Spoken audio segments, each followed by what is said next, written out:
igreja. Você pode assentar, que a graça e a paz de nosso Senhor e Salvador Jesus Cristo sejam com todos. Amém? Primeira carta de Pedro, capítulo 2. Aleluia. Primeira carta de Pedro, capítulo 2. Glórias ao nome de Jesus. 2 versículos bastante conhecidos do povo de Deus. 1 de Pedro capítulo 2, versículos 9 e 10. Mas vós sois a geração eleita, o sacerdócio real, a nação santa, o povo adquirido, para que anuncieis as virtudes daquele que vos chamou das trevas para a sua maravilhosa luz. Vós que em outro tempo não éreis povo, mas agora sois povo de Deus, que não tinhais alcançado misericórdia, mas agora alcançastes misericórdia. Amém? Se você crê, você pode dizer comigo depois de mim: eu sou povo de Deus. Eu faço parte do povo de Deus. Aleluia, glória a Deus. Agora, irmãos, eu tenho dito aos irmãos que nós conhecemos alguma coisa de Deus porque Ele se apresentou ao homem. Se Deus não tivesse se apresentado, nós não saberíamos nada a respeito dele. E Deus se revela ao homem, Ele nos mostra quais os seus propósitos, e os propósitos do Senhor são um propósito de vida, são um propósito de paz, são um propósito de esperança, não é?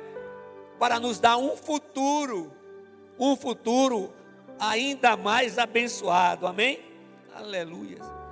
Agora, irmãos, já no jardim do Éden, Deus tinha um contato com o homem, né? Com o ser humano, ali com Adão e com Eva. O texto bíblico diz que ao final da tarde, ele andava, né? Outras versões dizem que ele passeava ali no jardim e conversava com o ser criado, ou os seres criados, né? E Pedro nos faz conhecer as mudanças que ocorrem em nossa vida, mediante a presença do Deus Todo-Poderoso em nosso ser. A Bíblia nos diz, e nós cremos, que em Cristo Jesus passamos a ser templos do seu Santo Espírito.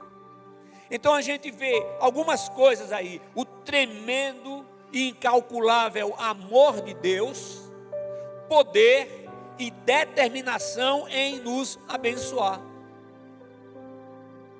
Mas Ele não invade o nosso espaço. Que coisa, né? Ele que tem todo poder, aquele que criou todas as coisas, Ele diz: eis que estou à porta aí, bato. Se alguém ouvir a minha voz, olha só, a batida da porta, e Ele fala: se alguém ouvir a minha voz e abrir a porta, eu entrarei, cearei com ele e ele comigo. Que porta é essa? A porta do coração, que só pode ser aberta por dentro, não abre por fora. Agora, irmãos, esse mover é o agir divino, nos fazendo conhecer os seus princípios, suas promessas para aqueles que estão em Cristo. Então, o Espírito Santo, na sua presença tremenda e maravilhosa em nosso ser, Ele vai trabalhando à medida que vamos dando lugar. O Senhor não quer apenas uma parte, Ele quer reinar. E reinar tem um sentido de ter o domínio, mas não é um domínio opressor, mas é um domínio abençoado. É um domínio onde Ele está nos ensinando, Ele está nos consolando, confortando, está nos capacitando, está nos concedendo o discernimento, para que possamos viver melhor a cada dia. Amém? Sabe, irmãos, e esse mesmo Espírito nos faz lembrar dos seus ensinamentos. Eu vou apenas citar 3, eu diria, virtudes, 3 coisas que não podem faltar na nossa vida: fidelidade, obediência e submissão. Aí eu acrescento mais o amor. o perdão, aleluia, não é? Então, se verdadeiramente estamos permitindo que o Espírito de Deus haja em nossa vida, Ele está trabalhando no nosso espírito, na nossa alma e também no nosso corpo. Para quê? Para que espírito, alma e corpo sejam plenamente conservados irrepreensíveis para a vinda de nosso Senhor e Salvador Jesus Cristo. É o que nos diz o apóstolo Paulo. Lá no Evangelho de João, no capítulo 14, versículo 21, Jesus Cristo afirma: aquele que tem os meus mandamentos e a eles obedece, olha só, aquele que tem os meus mandamentos e a eles obedece, esse é o que me ama. E aquele que me ama será amado por meu Pai, e eu o amarei e me manifestarei a ele. Então vejam só, não é somente ter o conhecimento. Ter o conhecimento e aplicar esse conhecimento no viver diário. Procurar aplicar esse conhecimento na nossa vida. O amor de Deus, ele se manifesta aos cristãos nos dias de hoje também. Não somente ontem, no passado, mas nos dias de hoje, amanhã. Então, se a pessoa ama a Jesus, o que o texto diz, guarda os seus mandamentos, e esses são amados do Pai e a quem Jesus se manifesta. Olha aí, é o que diz a Bíblia. Em Cristo Jesus somos amados do Pai. Irmãos, não basta pregar, não basta falar, tem que ter vida. Vida no altar. E procurando mesmo ter vida no altar, a gente faz besteiras. Às vezes a gente diz o que não deve dizer. A gente faz o que não deve fazer. E Jesus nos mostra que a condição para ser amado pelo Pai é guardar os seus mandamentos e colocá-los em prática. Amém? Então esses princípios têm que estar ativos na nossa vida. Mas pastor, mas foram princípios estabelecidos lá atrás. Lá muitos e muitos anos. Sim, é verdade. Mas é preciso lembrar de uma coisa, que é o Espírito Santo quem vivifica essa palavra. Essa palavra é viva. Essa palavra é eficaz. Essa palavra é poderosa. Essa palavra edifica, exorta, consola. Aleluia. É a palavra de Deus. É o Deus presente agindo em nossa vida. A Bíblia não é o livro religioso. Não, a Bíblia não é um livro religioso, não, meu irmão, minha irmã. Nunca foi, jamais será um livro religioso. Não, a Bíblia não é livro religioso, não. A Bíblia é a palavra de Deus, aleluia. É muito mais do que isso, a Bíblia é a palavra de Deus. A Bíblia foi escrita por homens inspirados por Deus, aleluia. É por isso que o apóstolo Pedro declarou, o nosso texto básico, né? Mas vós sois a geração eleita, o sacerdócio real, a nação santa, o povo adquirido, para que anuncieis as virtudes daquele que vos chamou das trevas para a sua maravilhosa luz. Vós que em outro tempo não erais povo, mas agora sois povo de Deus, aleluia. Que não tinhais alcançado misericórdia, mas agora alcançastes misericórdia, aleluia, glória a Deus. Na nossa escala de valores, Deus tem que estar em primeiro lugar. Deus, família, trabalho e igreja. Deus não é igreja, nem igreja é Deus. Mas a igreja é necessária. É necessária. Foi o Senhor que instituiu. Então nós somos a igreja de Cristo. E o Senhor nos deu uma missão, um propósito, que é pregar o Evangelho a toda criatura. Agora, irmãos, vejam só. O nosso compromisso maior não é ajuntar tesouros na terra, mas procurar viver para o louvor da glória de Deus. E esse é um compromisso pessoal e intransferível, que assumimos com Deus em Cristo Jesus. Eu não estou dizendo aqui que é para você não ter nada, não, você pode ter bem sim, procurar viver bem para a sua família sim, ter que trabalhar. O Senhor nos ensinou e falou lá em Gênesis, que nós iríamos o quê? Com o suor do nosso rosto, ter o pão de cada dia, ter o sustento. Não está errado você ter as coisas e viver bem. O que é errado é colocar os bens ou qualquer outra coisa acima de Deus. É isso que está errado, entendeu? Agora, irmãos, tudo que temos pertence ao Senhor e nós pertencemos a Ele. Mais um texto bíblico, João 15, versículos 16 a 19. Jesus diz assim: não fostes vós que me escolhestes, pelo contrário, eu vos escolhi e vos designei a ir e dar fruto, e fruto que permaneça, a fim de que o Pai vos conceda tudo quanto lhe pedirdes em meu nome. Isto vos ordeno: amai-vos uns aos outros. Se o mundo vos odeia, sabei que primeiramente odiou a mim. Se fosseis do mundo, o mundo amaria o que era seu. Mas o mundo vos odeia, porque não sois do mundo. Pelo contrário, eu vos escolhi do mundo. Aleluia, glória a Deus. A escolha é o quê? A escolha é fruto da graça e não do mérito. Agora, Deus não criou alguns para a salvação e outros para a perdição, que seria que se fala predestinação fatalista. Não. Agora, Deus é onisciente, Ele é eterno, Ele é onipresente, Ele é onipotente. Aí a pessoa diz assim: mas Deus sabe quem vai salvar ou não? Sabe. Então Ele não predestinou? Não. Ele dá a oportunidade para que todos venham a conhecê-lo. Se fosse diferente, João 3,16 seria assim: porque Deus amou o mundo de tal maneira para que todos os predestinados, não, para que todo aquele que nele crê não pereça, mas tenha vida eterna. O Senhor dá o quê? Ele dá a oportunidade. Agora, a igreja, preste atenção, a igreja, nós estamos predestinados a viver eternamente na presença do Senhor. Aleluia. E é pela graça de Deus. Aleluia, glória a Deus.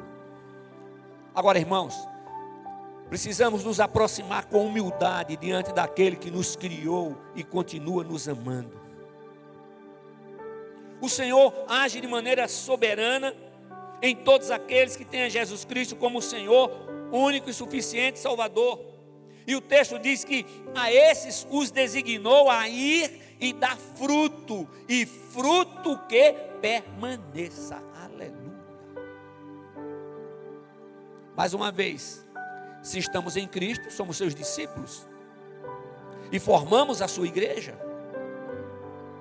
E a missão da igreja é ir por todo mundo e pregar o evangelho a toda criatura.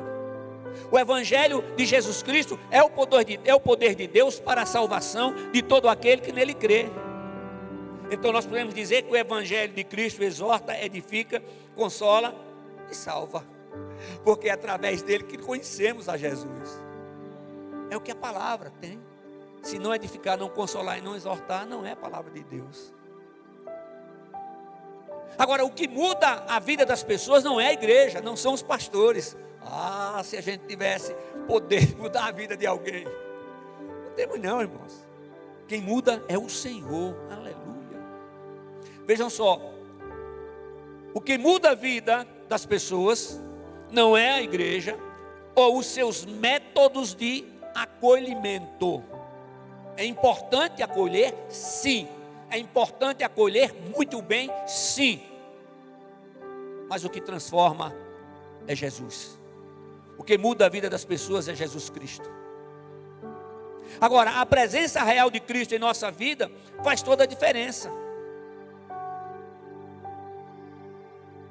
Ele fez o quê? Ele nos faz pessoas diferentes, novas criaturas, mas não nos transforma em pessoas perfeitas.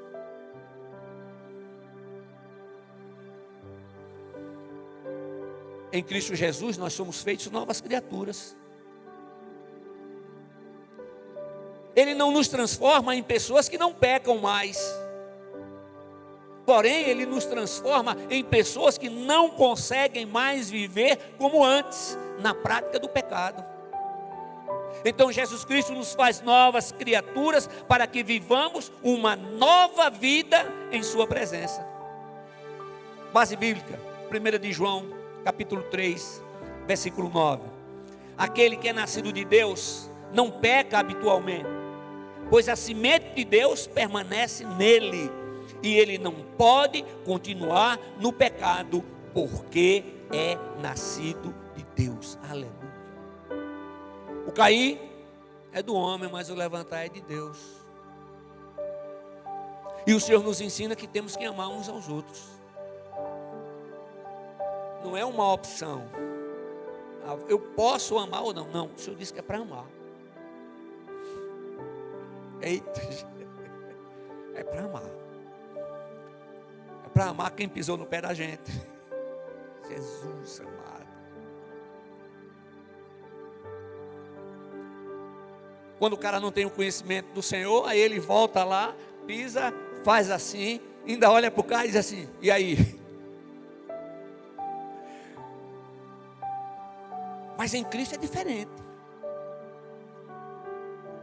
Nós não temos, eu não estou dizendo aqui que em Cristo as reações elas virão diferentes. Não, em Cristo as reações virão muitas vezes, não poucas vezes, mas para fazer o que se fazia antes. Entretanto, sob o domínio ou sob a direção do Espírito de Deus, paramos, pensamos e não agimos mais como o velho homem, mas agimos agora como nova criatura em Cristo Jesus. Eu não tenho nenhum problema de pedir desculpa, de pedir perdão. Não tenho nenhum problema. Porque meus pais criaram a gente assim. Vocês já imaginaram 4 homens dentro de casa? Tinha mais um primo, 5. 4 meninos, 5 meninos dentro de casa. Uma casa que não tinha um quintal grande, tinha um corredor enorme. Era ali onde a gente brincava. Nas férias a gente brincava lá no colégio. E tinha o quê? Qual era a briga da gente naquela época? Era boa, rapaz. Era uma turma contra a outra. Os da minha geração devem ter passado por isso. A brincadeira da gente era essa. E ninguém ficava com raiva, não. Não. Eu me lembro, estou me lembrando agora que juntaram-se, foram feitas 2 tropas no colégio, né? E aí quando a gente juntou, foi brincadeira não, foi pau mesmo. Aí eu recebi um murro aqui, que cortou, que abriu, o sangue começou a descer. Quando eu vi o sangue, eu voltei lá, peguei o cara, ele cortou a língua, começou a sair sangue. Aí, eita, para tudo. Nunca deixamos de falar um com o outro. E nossos pais nunca foram no colégio tomar satisfação nenhuma. A gente mesmo resolvia. Agora, quando fazia uma coisa que precisava chamar os pais, chamava os pais. E os pais não davam razão aos filhos, não. Está errado. Tem que respeitar o professor. Eu ainda peguei uma parte assim, né? Que quando o professor chegava, a gente ficava de pé. Ficava de pé na sala de aula. O professor dizia: bom dia, pode sentar. A gente sentava. Queria falar alguma coisa? Professora, com licença. Aí eu me espantei porque depois de alguns anos eu voltei à faculdade. Eu tinha abandonado o curso de Direito no 6º período. E o meu irmão Marconi, sempre preocupado, fez a minha matrícula umas 2 ou 3 vezes. Eu não conseguia ir. E depois uma irmã foi olhar e disse: pastor, está tudo certo, sua matrícula. Eu disse: meu Deus, eu vou. Aí eu fui de manhã, turma da manhã, porque estava no escritório, era perto. Mas à tarde e noite eu não podia. À tarde não tinha, era só de manhã ou à noite. Aí eu me espantei, porque eu cheguei numa sala para pagar uma matéria, adaptação de currículo. Aí eu fui, sentei, e tinham 4 alunos jogando dominó no birô do professor. Aí o professor chegou com a caderneta, ficou parado na porta. Aí sabe o que eles disseram? Professor, 1 minutinho só, a gente termina já. Aí eu digo: eita meu Deus, como o negócio está diferente. Sabe o que é isso, papai e mamãe? Tem que ensinar o filho em casa. Ensinar a respeitar as autoridades. O cara parou na rua, guarda, é um soldado raso, como diz o cara. Parou, é autoridade. Parou seu carro, desliga o carro. Pois não, documentação, pois não vai discutir nada. Tem que respeitar a autoridade, seja ela qual for. É o que a palavra diz. A palavra diz que é para a gente orar pelas autoridades legitimamente constituídas. Tem gente que não lembra que eu orava pelo presidente anterior. E pela presidente anterior, orava. Agora o pessoal fica reclamando, alguns, né? O senhor ora pelo Bolsonaro. Claro que eu oro, ele é presidente. Eu não orei pelos outros, porque eu não vou orar por ele. E orei mesmo sem gostar. Orei mesmo sem fazer volta para a esquerda. Eu só fazia para a direita, continuo só fazendo para a direita. Mas orei, porque a Bíblia diz que é para orar. E aí? Pai, mãe, ensina o teu filho em casa. Ensina a respeitar as pessoas, respeitar os professores. Agora o que me admira é os professores vendo aí o negócio. Eu falando com um determinado professor essa semana, ele diz: olha, se a gente dá a matéria como tem que dar, recebe reclamação da diretoria. Se chega para o aluno e cobra mais um pouco do aluno, é por isso que tem analfabeto formado. Por quê? É proibido reprovar. Ainda coisas do Paulo Freire, né? É proibido reprovar. Não, irmãos. Nós temos que, nosso modelo de família é o modelo judaico-cristão.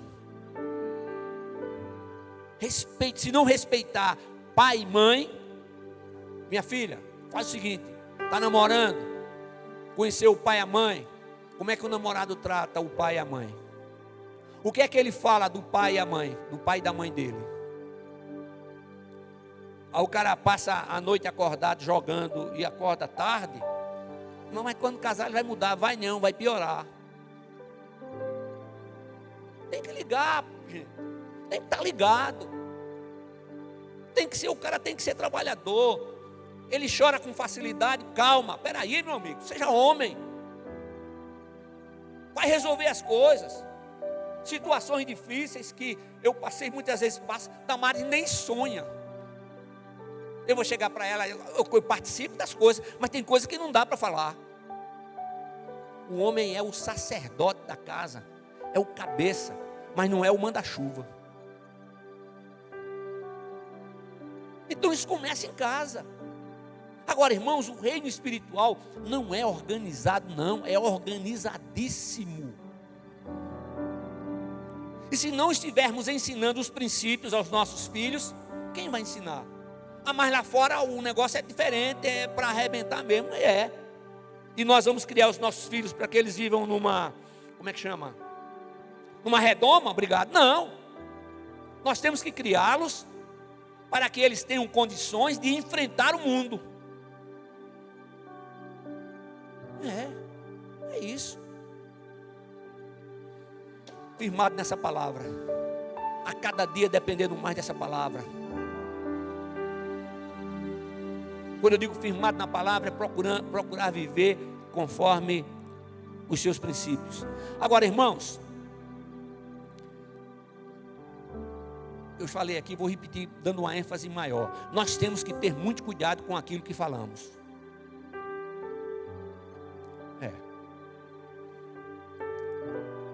Eu preciso ter muito cuidado. Porque às vezes vem assim, eu falei, eita Jesus, e agora? Então tem que pensar direitinho. Tiago nos ensina que da mesma fonte não pode jorrar água doce e água amarga.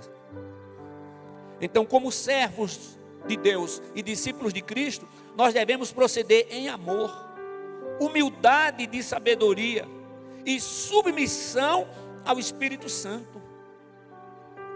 Quando vem a coisa para você resolver e que vem aquela coisa subindo, o Espírito desce. Porque quem está aqui agora, tomando conta e mandando, não é você não, sou eu. O velho homem tem que ser mortificado a cada instante. Ô pai e mãe, me diz uma coisa. Responde um negócio para mim.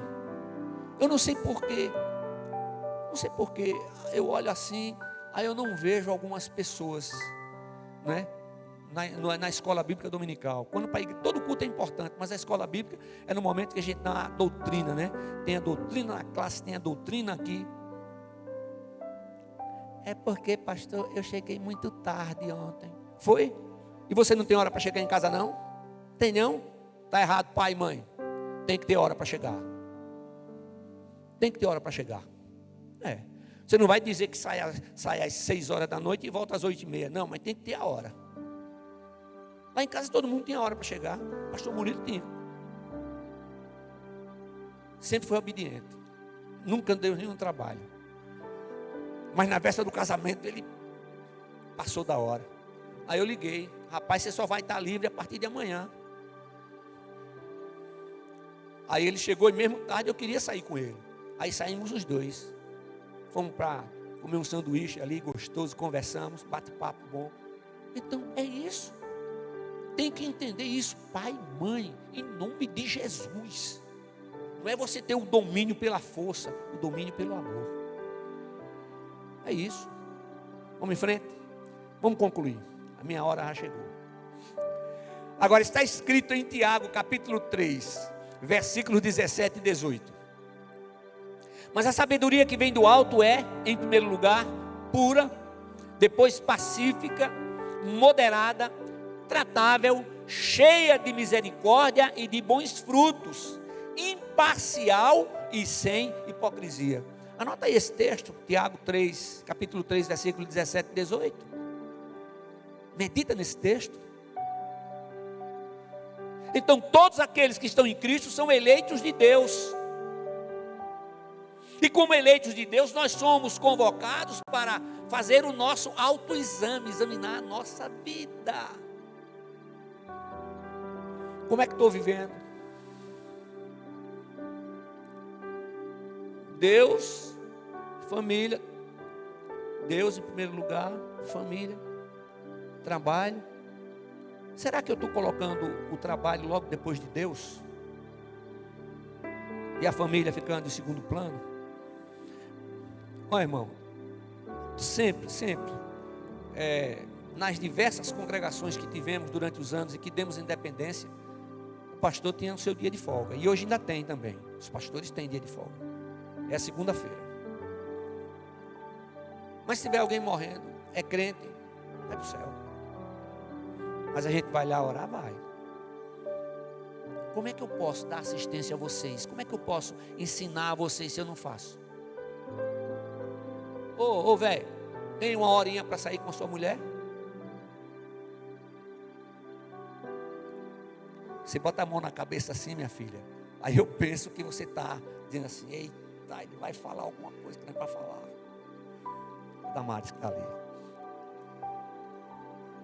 Não, tem que ter a hora, tem que ter. Toda sexta-feira à noite é dela. Ela que vai dizer o que é que a gente vai fazer. Não é verdade? Ou não? Glória a Deus. Está tendo isso com a sua mulher? Sai com ela. Estou sem dinheiro, pastor. E aí? Vai ao shopping. Compra tudo à vista.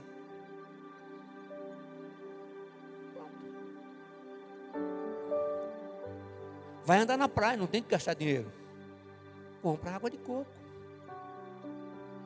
Se não der para comprar água de coco, avisa que a gente manda buscar lá do acampamento. Deixa aqui, você passa aqui e leva.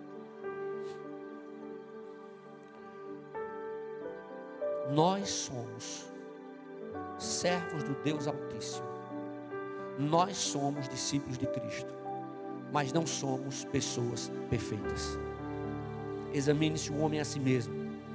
É a ordem divina. Eu tenho dito não somente na hora da ceia, mas em todos os momentos. Igreja, nós não sabemos o que nos acontecerá amanhã,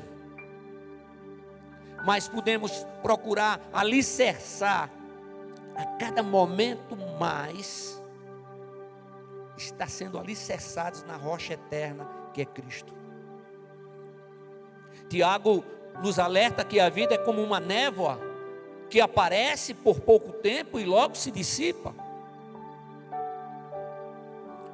E dentre tudo que devemos observar, eu relembro dos seguintes: amor, fé, perdão, humildade, obediência, submissão a Deus, perseverança, fidelidade. Casal, escuta uma coisa: os novos e os mais antigos, no casamento, tem que ceder, tem que existir perdão. E não é para dizer eu perdoo na primeira oportunidade, não, mas você fez isso, aquilo, aquilo outro. Não, irmão, irmã, no nome de Jesus. Quando somente um renuncia, os dois perdem. Mas quando os dois renunciam, os dois ganham. É isso. É isso. Eu não tenho nenhuma dúvida de que todos queremos habitar na Nova Jerusalém Celestial. Isso acontecerá no seu tempo. Eu não tenho pressa, e você? Meu Deus. Era para você dizer também não. Ou e eu também. Mas enquanto estivermos aqui na terra, busquemos sem cessar a santificação, que significa rejeitar aos ditames do mundo, aos costumes do mundo. Porque tudo que o mundo tem é maravilhoso aos olhos, mas é contrário aos princípios bíblicos. Que o Senhor nos abençoe. E sem dúvida alguma, Ele continuará nos abençoando. Como eleitos de Deus, jamais desistiremos de proclamar a sua palavra. E quando eu falo esse proclamar, significa falar e viver conforme os princípios bíblicos. Amém? Pastor Murilo.